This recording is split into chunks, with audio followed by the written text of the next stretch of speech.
याच्यावर एक संदेश आपल्याला कुठेतरी मिळत आहे की भाजप घाबरलेला आहे. लोक भाजपला काय मतदान करतील असं त्यांना वाटत नाही.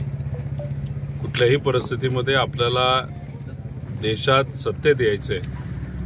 सत्तेत जर आपण आलो नाही तर आपण म्हणजे बीजेपीली ज्या ज्या लोकांवर अन्याय केलाय ते लोक जर सत्तेत आले तर त्यांना अडचण होऊ शकते.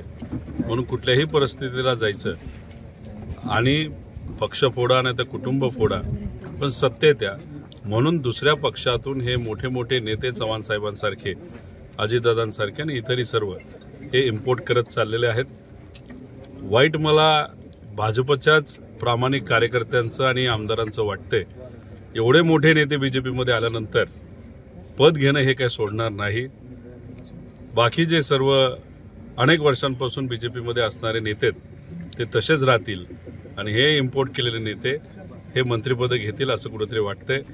महाराष्ट्राच्या बाबतीत बोलायचं झालं हे फक्त 2024 पर्यंत चालेल आणि 2024 नंतर भाजपची सत्ता, मित्रपक्षाची सत्ता महाराष्ट्रात 100% येणार नाही असा आत्मविश्वास सामान्य लोकांना वाटतो. एबीपी माझा, उघडा डोळे बघा नीट.